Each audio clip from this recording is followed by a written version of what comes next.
Professor Yunus 5 বছর ক্ষমতায় থাকবেন কিভাবে? উনি ক্ষমতায় এলেন কিভাবে? কেউ কেউ বলবার চেষ্টা করেছেন উপদেষ্টাদের এটাও একটা নির্বাচন।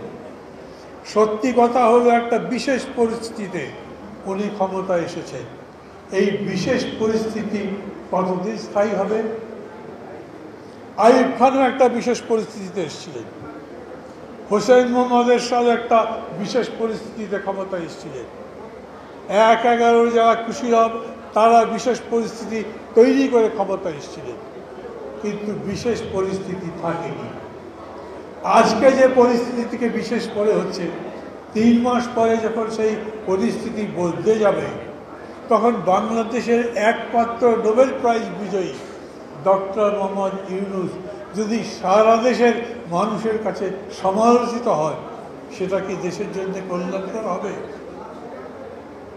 আমি মানি 8 মাস ক্ষমতায় থাকবার কালে বা দায়িত্বে থাকবার কালে দেশ মোটামুটি চলছে, বড় কোনো দেশের মধ্যে বিপত্তি হয়নি।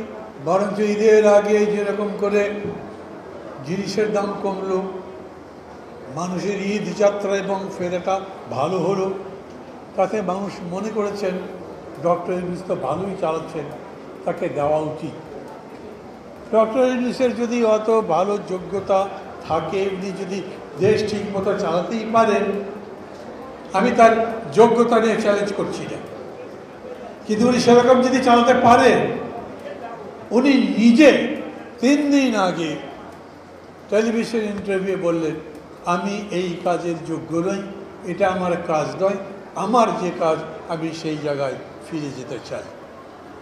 বন্ধুগণ, আমি জানি না কারা এই বিশদ লেখালেখি করছেন, কারা এত বেশি করে কথা বলছেন, মানুষের কানে কানে দেবার চেষ্টা করছেন ভোটের দরকার নেই, ডক্টর ইউনূসকে আরও 5 বছর চাই।